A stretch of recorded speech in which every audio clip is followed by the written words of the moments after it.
வணக்கம் மக்களே, இன்றைக்கி புதன்கிழமை ஒரு குக்கிங் vlog பார்க்கலாங்களா. குட்டி மெனு தாங்க, நான்வெஜ் மெனு தான். அதாவது ஒரு கம்ஃபர்ட்டான ஃபுட்டுன்னு சொல்லுவோம் இல்லைங்களா. இன்றைக்கி வெளியே போகிறோம், இல்லை நிறைய வேலை இருக்குது அப்படின்னா இங்கே சமைச்சிட்டோம்னா சாயங்காலம் ஸ்கூலில் வந்து பசங்களும் அவங்களே போட்டு சாப்பிட்ருவாங்க. நைட்டுக்கும் அதே வச்சுக்கலாம் அப்படின்ற மாதிரி ஒரு மெனு தாங்க. என்ன மெனுன்னு கேட்டிங்கன்னா வெங்காய சாம்பாரும் சிக்கன் வறுவலும் தான். இது எல்லோரும் யூஸ்வலாக பண்ணுறது தானே அப்படின்னு கேட்டிங்கன்னா என் ஸ்டைலில் இன்றைக்கி நான் குக் பண்ணுறேங்க. எப்படி பண்ணுறேன்னு பார்க்கலாங்களா. அது மட்டும் இல்லாமல் ஒரு வீடியோக்கு இது ரொம்ப சின்னதாக இருக்குன்றதுனால நெத்திலி வாங்கிட்டு வந்து கழுவி வச்சுருக்கேங்க. அதையும் ஃப்ரை பண்ணிக்கலாம். பட் ஆனால் யூஸ்வலாக நான் சாரீ குச்சூஸ்லாம் பண்ணுறேன்னு வைங்களேன், 2 நாளில் கொடுக்கணும். நிறைய சாரீஸ் வந்துச்சுன்னா சின்ன வயசில் பசங்க சின்ன வயசில் தான் இதுதான் பண்ணுவேங்க. நிறைய பண்ணுவேன், இதுதான் அடிக்கடி பண்ணுவேன். சண்டே வெட்னஸ்டே 2 நாளில் இந்த மாதிரி எனக்கு நிறையா வேலை இருந்ததுன்னா இதை பண்ணிவிடுவேங்க. எப்படி பண்ணுறேன்னு பார்க்கலாமா வாங்க. எப்பயும் போல் கொஞ்சம் விஷயங்கள்லாம் ரெடி பண்ணி வச்சுட்டேங்க. என்னென்ன ரெடி பண்ணியிருக்கேன்னு பார்க்கலாங்களா வாங்க. சாப்பாட்டுக்கு அரிசி ஊற வச்சுருக்கேங்க. ஒலைக்கு தண்ணி, சமையலுக்கு தண்ணி பிடிச்சி வச்சுருக்கேன். பூண்டு உரிச்சி கொடுத்தாங்க பசங்க. அப்புறம் வெங்காயம், இஞ்சி, தக்காளி எடுத்து வச்சுருக்கேங்க. இப்போ நம்ம பருப்பு வேக போட்டுடலாங்களா. இந்த குக்கரில் பண்ணிட்டேன்னா அப்படியே இதிலே எனக்கு சிக்கன் பண்ணுறதுக்கு வாட்டமாக இருக்குங்க. இது வந்து ஒரு அழகு டப்பா தான். இதில் ஒரு அழகு அரிசி பருப்பு போட்டுக்கிறேன். பருப்பு கழுவி கொண்டு வந்துடுறேங்க. பருப்பு வேகிற அளவுக்கு தண்ணி ஊற்றிக்கிறேங்க. கொஞ்சம் எக்ஸ்ட்ரா ஊற்றிக்கிறேன், எனக்கு ரசத்துக்கும் பருப்பு தண்ணி வேணும். ஆன் பண்ணிடலாங்களா. இது ஒரு கொதி வரட்டுங்க. அதுக்குள்ளே நான் வந்து புளி ஊற வச்சிடுறேன். ரசம் இந்த பெரிய கிண்ணத்தில் வச்சிட்டேன்னு வைங்களேன், நைட்டுக்கு ரசம் வேணுனாலும் யூஸ் பண்ணிக்கலாம். புளி பார்த்தீங்கன்னா ஒருத்தர் வந்து சாம்பார் கலர் நல்லா இருக்குது அப்படின்னு நிறைய பேர் கமெண்ட்டில் கேட்குறீங்க. புளி வந்து வெள்ளை புளி வந்து உடம்புக்கு அவ்வளோ நல்லது இல்லைங்க. சளி பிடிக்கும்னு சொல்லுவாங்க. குழந்தெல்லாம் பெற்றா கருப்பு புளி, அதாவது புளி வாங்கி ஸ்டாக் வச்சுருவாங்க. அது பழைய புளி ஆகிடும். அந்த புளி தான் உடம்புக்கு நல்லது. ஆனால் பழைய புளி போட்டால் கலர் நல்லா இருக்காதுங்க. நான் ரெண்டுமே ஒரு பேக்கெட் 1.5 கிலோ வாங்கிப்பேன். அதில் கொஞ்சம் இதில் கொஞ்சம் எடுத்து போட்டுப்பேன். இப்போ நம்ம போட்டுக்கலாங்களா புளி. ரசத்துக்கு இது கொஞ்சம் கலர் கம்மியாக இருக்குது பாருங்கள். சரி, கருப்பாக இருக்கா. இது வெள்ளை புளி. இதில் கொஞ்சம் அதில் கொஞ்சம் போட்டுக்கலாம். வெங்காய சாம்பார் அப்படின்றதுனால புளி நிறையா பிடிக்காதுங்க. குட்டி எலுமிச்சம்பழம் அளவுக்கு புளி எடுத்துருக்கேன். புளியுமே நல்லா கழுவணுங்க. இப்போல்லாம் வந்து காய வைக்கும் போது சில சமயங்களில் முடி கூட இருக்குது. இன்னும் கொஞ்சம் போட்டுக்கிட்டு. வெள்ளையாக இருக்கா, கொஞ்சம் கலர் கம்மியாக இருக்குது. புளியும் லைட்டாக சூடு பண்ணிக்கிட்டோம்னா அது நல்லா ஊறிடுங்க. கரையத்துக்கு ஈஸியாக இருக்கும். அதுக்குள்ளே நம்ம பருப்பு புளியெல்லாம் எடுத்து வச்சிடலாம். இப்போது நம்ம போட்டு இந்த பருப்பு நல்லா கொதிக்குது. இந்த மேலே வருது பாருங்கள், இதெல்லாம் கொஞ்சம் எடுத்துடலாம். இது மாதிரி எடுக்கும்போது நமக்கு வாயு தொல்லையும் இருக்காதுங்க. அதே சமயம் அந்த பருப்பில் அழுக்கெல்லாம் இருந்தால் அதெல்லாம் வெளியே வந்துடும். பருப்பு போடும்போது மேலே பொங்கியும் வராது.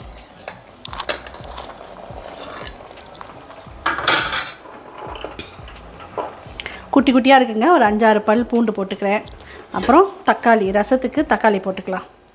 நான் எப்போயுமே முழுசாக தான் போடுவேங்க. ஒருத்தர் கமெண்ட் பண்ணியிருந்தாங்க, அம்மா முழுசாக போடாதீங்க, உள்ளே புழு பூச்சி இருந்தால் தெரியாது அப்படின்னு.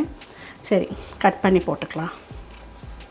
குட்டி குட்டியாக கோயம்பேடில் வாங்கிட்டு வந்ததுங்க. 1 கிலோ 30 ரூபா. பார்க்கறதுக்கு க்யூட்டாக அழகாக இருந்துச்சு பளபளன்னு. அதனால் இதே வாங்கிட்டு வந்துட்டேன். அப்புறம் மஞ்சளும் கொஞ்சம் எண்ணெயும் போட்டுக்கலாம்.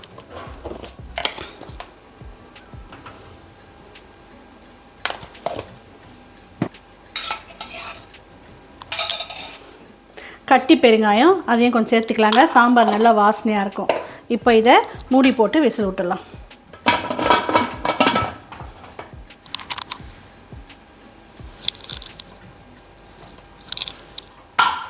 விசில் வச்சிடுறேங்க.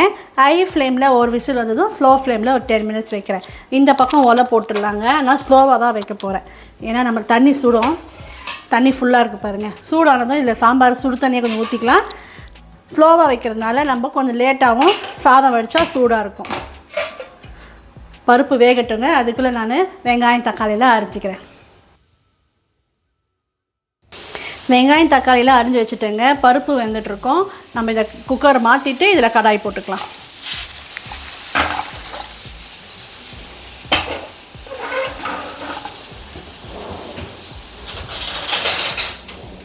கடாய் காஞ்சிடுச்சிங்க. நல்லெண்ணெய் ஊற்றிக்கிறேங்க. இந்த சாம்பார் கொஞ்சம் எண்ணெய் தூக்கலாக இருந்தாலும் நல்லாயிருக்கும். நல்லெண்ணெய் இன்னும் டேஸ்ட்டாக இருக்கும். எண்ணெய் காயட்டும். எண்ணெய் காஞ்சிடுச்சிங்க. கடுகு, கொஞ்சமாக வெந்தயம், இந்த வெங்காய சாம்பாருக்கு சீரகம் போட்டால் நல்லாயிருக்குங்க. கொஞ்சம் தாராளமாக ஒரு அரை ஸ்பூன் அளவுக்கு சீரகம் போட்டுக்கிறேன். அப்புறம் பார்த்திங்கன்னா ஒரு வெங்காயம் நீட்டாக அரிஞ்சிருக்கேன். ஒரு குட்டியாக 4 தக்காளி, அப்புறம் பச்சை மிளகாய் 2 கட் பண்ணி பிளந்து வச்சுருக்கேங்க. தக்காளியுமே இதுக்கு நிறையா இருக்கணும், ஏன்னா நம்ம புளி கம்மியாக ஊற்ற போகிறோம் இல்லைங்களா, அதனால் மீடியம் சைஸாக இருந்தால் 3 தக்காளி கூட போடலாம்.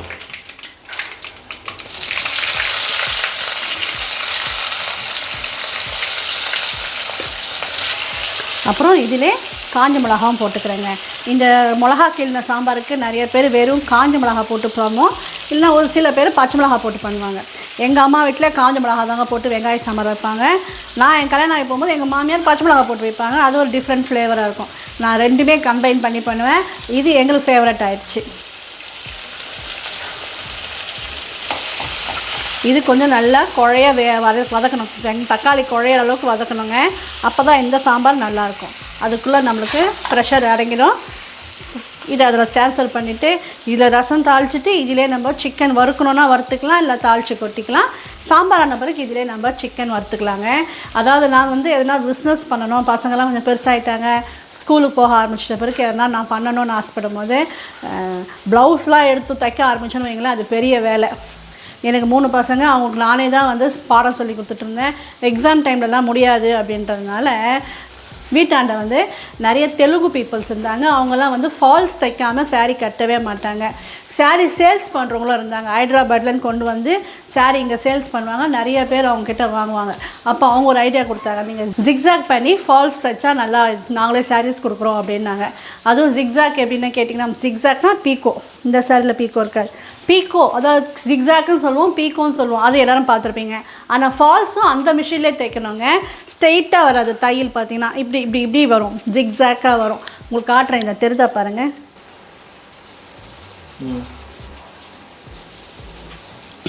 இந்த மாதிரி தைப்போம் அந்த மிஷினில். அதுக்குன்னே தனியாக ஃபேன்ஸ் இருப்பாங்க. அதாவது வந்து அழகாக தெரியும். நாங்கள் நூலும் வந்து மேட்சிங்காக போடுறதுனால அது ரொம்ப நீட்டாக இருக்கும் எங்களோடய ஒர்க்கு. அதனால் அந்த சாரீ சேல்ஸ் பண்ணுறவங்களும் அவங்கள அப்படியே ரெக்கமெண்ட் பண்ணாங்க. அவங்க அப்படியே எனக்கு ஒரு 10 சாரீ எடுத்தாங்கன்னா அப்படியே 10 சாரீ எனக்கு கொடுத்துருவாங்க. அப்படி ஃபால்ஸில் போய் என்ன காசு சம்பாதிக்கணும்னு கேட்டிங்கன்னா நல்லாவே ஏர்ன் பண்ணாங்க அந்த காலத்தில். அதாவது எனக்கு நிறைய பேர் சாரீ சேல்ஸ் பண்ணுறவங்க தெரிஞ்சதுனால எனக்கு பல்காக வந்தது. அப்புறம் டெய்லர்கிட்டலாம் போய் கேட்பேன், நீங்கள் கொடுங்க அப்படின்னு. பீக்கோ சில பேர் வந்து மடித்து தைச்சிருவாங்க, அதை கேர் பண்ண மாட்டாங்க. ஆனால் சில வந்து பீக்கோ தான் வேணும், எனக்கு ஜிக்ஸாக் தான் வேணுன்றவங்க அவங்க அப்படியே எனக்கு பல்காக கொடுத்துருவாங்க. ஒரு 10 சாரீ 20 சாரீ கொடுத்துருவாங்க. நான் அப்படியே தைச்சி அவங்களுக்கு கொஞ்சம் கம்மியாக பண்ணி கொடுப்பேன், சப் ஆர்டர் மாதிரி. அது மாதிரி பண்ணும்போது சூப்பராக எனக்கு பிஸ்னஸ் ஆகிட்டு இருந்துச்சுங்க. அதுவும் எனக்கு பண்டிகை நாளில் தான் வரும். நீங்களே பார்க்குறீங்களா, பண்டிகைலாம் நான் எவ்வளோ கிராண்டாக கொண்டாடுறோம். அப்படியும் அதே தான் கொண்டாடிட்டு இருந்தோம். அப்போ எனக்கு வேலை அதிகமாக இருக்கும், எங்கள் வீட்டுக்காரரும் ஹெல்ப் பண்ணுவார். அப்போ நல்லாவே ஏர்ன் பண்ணிகிட்டு இருந்தேங்க. சென்னைக்கு வந்துமே வேலூருக்கு போய் கொஞ்சம் எடுத்துகிட்டு வந்து தைச்சிட்டு இருந்தேன். இப்போ தான் கை சரியில்லைன்றதுனால ஒரு 6 to 8 months நிறுத்தி வச்சுருக்கேங்க.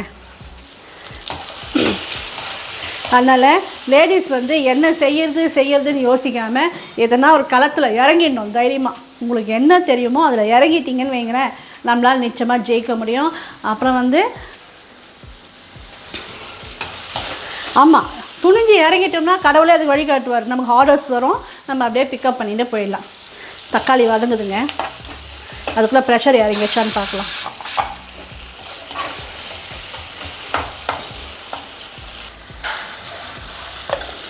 கருவேப்பிலை கொஞ்சம் போட்டுக்கலாங்க. முதல்ல கூட போட்டுதான் நல்லா இருந்திருக்கும், பேசிக்கிட்டே நான் மறந்துட்டேன்.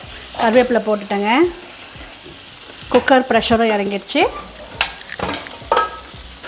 ரசத்துக்கு தக்காளியும் பருப்பு தனியாக எடுத்துக்கலாம்.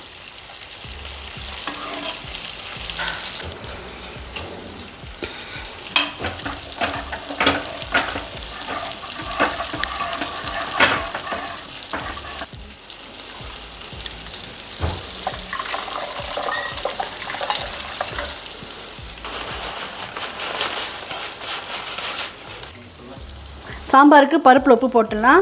பருப்பில் போடும் போதே நான் ரசத்துக்கும் போட்டுருவேன். அப்போ மறக்காமல் நம்மளுக்கு உப்பு சேர்த்துட்ட மாதிரி இருக்கும். இந்த வெங்காயம் தக்காளியும் நல்லா வதங்கிடுச்சுங்க. இப்போ இதை பருப்பில் சேர்த்துடலாம். நம்ம இப்போ ஒரு 2 கோழி தான் விட போகிறோம். அதனால் வெங்காயம் தக்காளி இதிலே நல்லா வதங்கி வெந்துடணும். அப்புறம் நம்ம உலையில் தண்ணி வச்சுருந்தோம் இல்லைங்களா, அந்த சுடு தண்ணியை எடுத்து யூஸ் பண்ணிக்கிறேன்.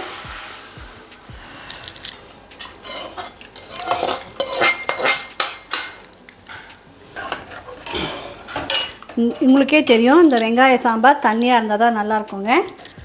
சாம்பார் கொதிக்கட்டும். இன்னும் புளி மட்டும் தான் ஊற்றணும். ஒலை கொச்சிடுச்சு, நம்ம அரிசி சேர்த்துடலாம். சாம்பார் புளி ஊற்றிடலாங்க. கொஞ்சமாக தான் ஊற்றணும், போதும். வெங்காய சாம்பார் எல்லாருக்கும் தெரியும், இருந்தாலும் பிகினர்ஸ் யூஸ்ஃபுல்லாக இருக்கும். அப்புறம் ஒரு சிலர் வந்து வெங்காய சாம்பார் ரெசிபி போடுங்கம்மான்னு கேட்டிருந்தீங்க, அவங்களுக்காக தான். கொஞ்சமாக தான் பாருங்கள், அப்படியே இருக்குது புளி, கொஞ்சமாக தான் ஊற்றிருக்கேன். இப்போ இது ஒரு கொதி வந்ததும் கொத்தமல்லி கருவேப்பிலை போட்டு இறக்கிடலாம். நான் சாம்பாருக்கு ரசத்தை கூட்டிக்கிறேன். அதுக்குள்ளே வந்து கேமராமேன் ஒரு பிரேக் போயிட்டு வராராம். சாம்பார் நல்லா கொச்சிடுச்சிங்க. இது எதுவுமே காய் இல்லை நம்மளுக்கு, அதனால் வேகணும்னு அவசியம் இல்லை. நான் இந்த கிண்ணத்துலேயே கொத்தமல்லி கருவேப்பிலை போட்டிருக்கேன், அதிலே ஊற்றிட்டேன். கொதிக்கிறதுக்கு கொஞ்சம் நல்லா திக்காயிடுச்சு. இன்னும் கொஞ்சம் தண்ணி ஊற்றி இந்த குக்கர் அப்படியே சும்மா அலசி ஊற்றிடலாம். ரேஷன் பருப்பாக இருந்துச்சுன்னு வைங்களேன், 1-2 கல் இருக்கும். அப்போ இந்த ஸ்டேஜில் கீழே நின்று இருக்கும், அதை மட்டும் கொஞ்சம் பார்த்துக்கோங்க. சாம்பார் கலர் சூப்பராக வந்திருக்கா? சாம்பார் கலர் சூப்பராக வந்திருக்குங்களா? சாம்பார் ரெடி. இப்போ நான் ரசத்துக்கு எல்லாம் ரெடி பண்ணிட்டேங்க. ஆல்ரெடி எல்லாருக்கும் தெரியும் ரசம் ரெசிபி. இப்போ இதில் தாளிச்சிட்டு இதில் சிக்கன் வதக்கிடலாம். மினிமலான பாத்திரம் தான் நம்ம இன்றைக்கி யூஸ் பண்ணுறோம் பாருங்களேன். இதில் தான் நான் வந்து புளி ஊற வச்சுருந்தேன், அதிலே ரசம் ஆகிடுச்சு. அரிசி ஊற வச்சுருந்ததுலே சாம்பார் ஊற்றி வச்சுட்டேன். இப்போ இதுலேயே நம்ம சிக்கன் பண்ண போகிறோம். கடாய் காஞ்சிச்சு, ரசம் தாளிட்டு கடாய் குக்கரும் காஞ்சிச்சிங்க. கொஞ்சம் எண்ணெய் ஊற்றிக்கலாம். ரசத்துக்கு பெருங்காயம் தாளிச்சிட்டு ரசத்தை ஊற்றிட்டோம்னா ரசம் வேலையாகிடும்.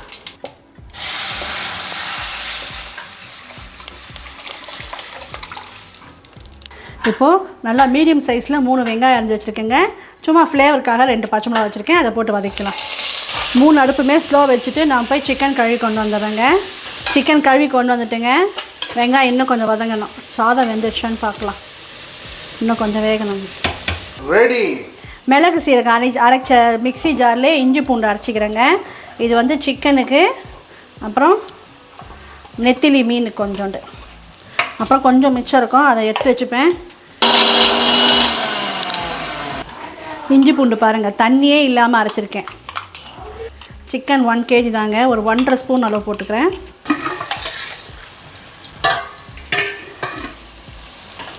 நல்லா இஞ்சி பூண்டு 1 நிமிஷம் நல்லா வதங்கிருக்குங்க. குட்டி குட்டியாக ஒரு 5-6 தக்காளி பழம் கட் பண்ணி வச்சுருக்கேன், அதையும் சேர்த்துடலாம்.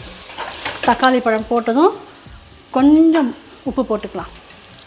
பாதி அளவு தான் உப்பு போட்டிருக்கேங்க. மொத்தம் போட்டுட்டோம்னா அப்போ சிக்கனில் நிறைய தண்ணி வெளியே வந்துடும்.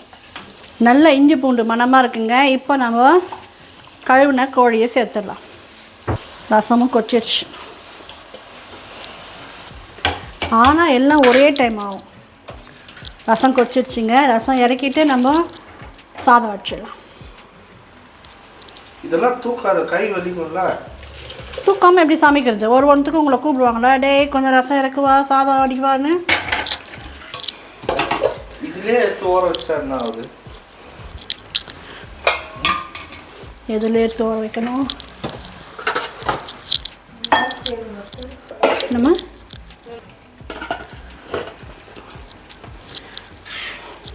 மஞ்சள் தூள் சேர்த்துக்கலாம். அப்புறம் வதக்கட்டும், நல்லா வதங்கட்டும். நம்ம நெத்திலிக்கு மசாலா போட்டு வந்துடலாங்க. அதை முதலே போட்டிருக்கணும். இஞ்சி பூண்டு பேஸ்ட்டுக்காக வெயிட் பண்ணேன். நெத்திலி மீன் நல்லா கழுவிட்டு வந்திருக்கேங்க. தலையும் வாலும் கட் பண்ணி உள்ள குடலாம் எடுத்தாச்சு. கொஞ்சமாக இஞ்சி பூண்டு பேஸ்ட் போட்டுக்கலாம். மஞ்சள் தூள், குழம்பு மிளகாய் தூள், கலருக்காக கொஞ்சம் காஞ்ச வெறும் மிளகாய் தூள் போடுறேங்க. உப்பு,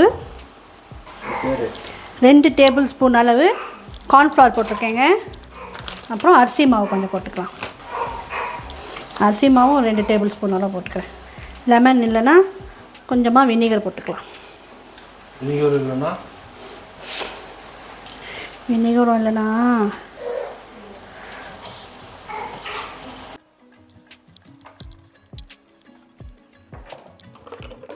ஹை ஃப்ளேம்லேயே வச்சு நல்லா வதக்கின்னு இருக்கேங்க.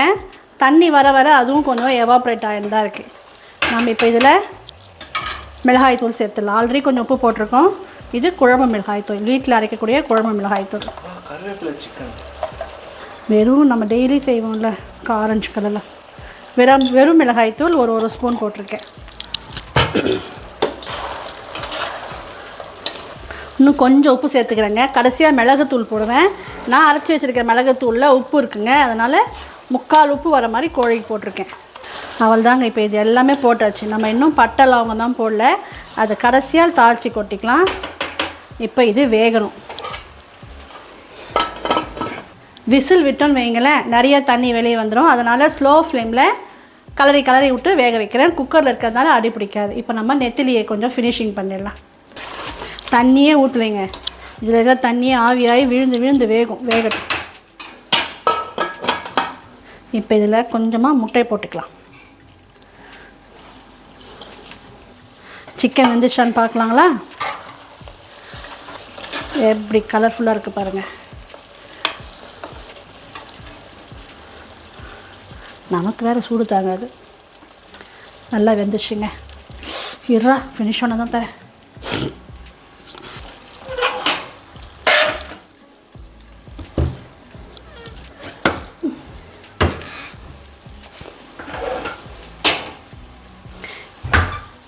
இந்த ஃப்ளேமில் கொஞ்சம் ரோஸ்ட் ஆகட்டுங்க. இதில் நம்ம இப்போ பட்டை லவங்கம் ஏலக்காய்லாம் தாளித்து கொட்டிக்கலாம். சோம்பு ஃப்ளேவர் சூப்பராக இருக்கும். லவங்கம், பட்டை,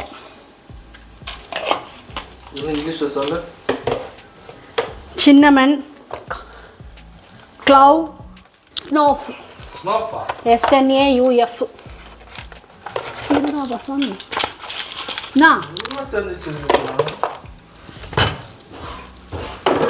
இது பேர் தான் கார்டமன்.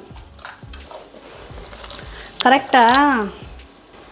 இந்த பக்கம் என் மருமகளுக்காக கொஞ்சமாக பீட்ரூட் பண்ணியிருக்கேங்க. அவங்களே அரிஞ்சு கொடுத்தாங்க, தாளித்து விட்டோம். இப்போ இதை எனக்கு வேலை காஞ்சிச்சா. இப்போ இதுக்கு இந்த சிக்கன் ஃப்ரைக்கே ஃப்ளேவர் பார்த்தீங்கன்னா இந்த சோம்பும் கருவேப்பிலை போட போகிறோம். அதுதான் ஃப்ளேவர்.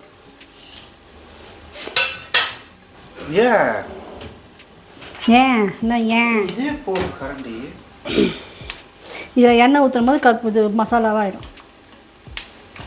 அதில் தானே சேர்க்க போகிறோம்.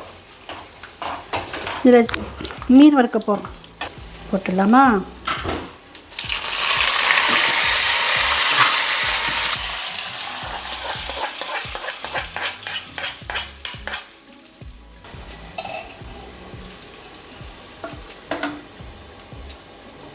கொஞ்சம் பெப்பர் போட்டுக்கிறேங்க. ஆல்ரெடி நல்லா காரமாக ரெட்டிஷாக இருக்குது.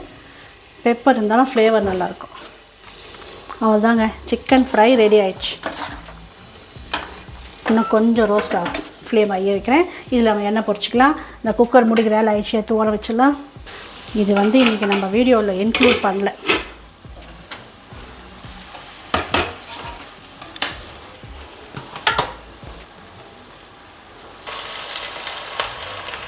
ஷார்ட்ஸ் எதிர்பார்க்காது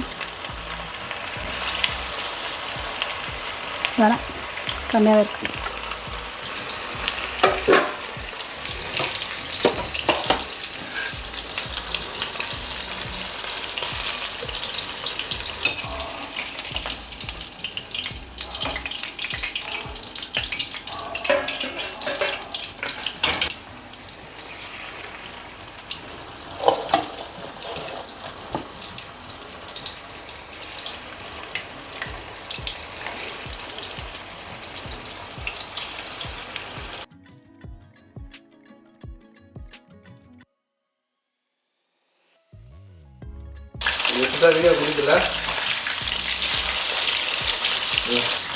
அவ்வளோதாங்க, சமையல் முடிச்சிட்டோம். ஒரே ஒரு சிம்பிள் சமையல் தான் ஃபஸ்ட்டு சொல்லியிருந்தேன். ஒரே ஒரு அடிஷ்னல் நெத்திலி ஃப்ரை தான். ஏன்னா வீடியோ சிம்பிளாக இருக்கக்கூடாது இல்லைங்களா? இன்றைக்கி என்ன நம்ம சமைச்சிருக்கோன்னு பார்த்துலாமா? வாங்க. நெத்திலி மீன் ஃப்ரை, நெத்திலி மீன் கிறிஸ்பி ஃப்ரை, அப்புறம் சிக்கன் வறுவல்.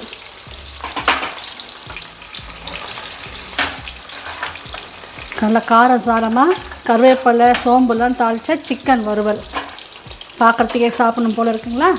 அப்புறம் வெங்காய சாம்பார், மிளகா கிள்ளின சாம்பார், எங்கள் வீட்டில் எல்லோ சாம்பார், இப்படின்னு எல்லாருக்கும் ஃபேவரட்டான சாம்பார் ரெடி. சுட சுட வடித்த சோறு ரெடி. அப்புறம் பருப்பு ரசமும் ரெடிங்க. பரிமாறத ஷார்ட்ஸில் பார்த்துடலாம். இந்த வீடியோ உங்களுக்கு பிடிச்சிருந்தா லைக் பண்ணுங்கள், ஷேர் பண்ணுங்கள். அப்புறம் இந்த சிக்கன் ரெசிபி சின்னதாக இருந்தாலும் சிம்பிளாக இருந்தாலும் ட்ரை பண்ணி பாருங்கள், சூப்பராக இருக்கும். தேங்க்ஸ் ஃபார் வாட்சிங். பாய்.